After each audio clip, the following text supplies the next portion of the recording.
One thing I find increasingly interesting yet increasingly concerning is the number of police forces who share a news story on their website only to take them down again later, effectively destroying the evidence that it ever existed.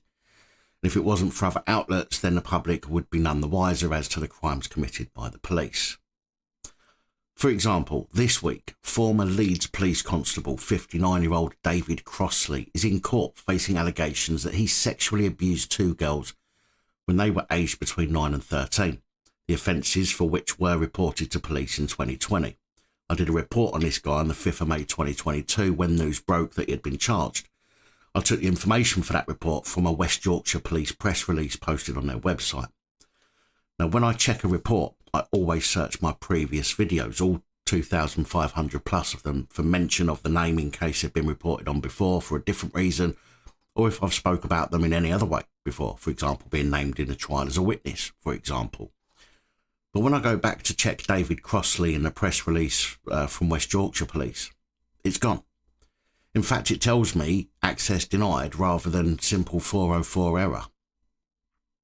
Interesting. But thankfully, providing the trolls stop trying to take my channel down, then these reports will be around to be searched and referenced on here for a long time to come. But don't worry, even if I do get taken down, every single video report I've ever made, I've a copy of, so I can always re-upload them somewhere else if need be.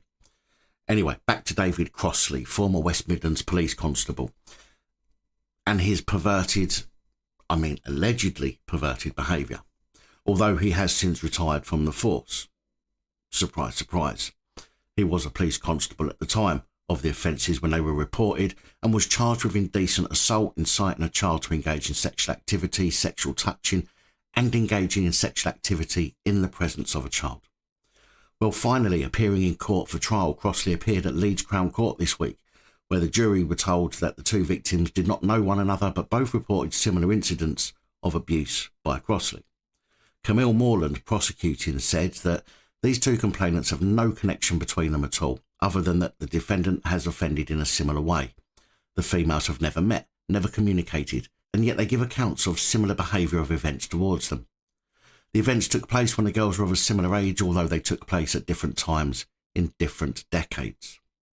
Now, the first girl claims to have been abused by Crossley between 1996 and 1998, when she was aged between 9 and 11. In the first instance, it's claimed that Crossley gave the girl cider. She ended up dancing and taking her clothes off in front of him.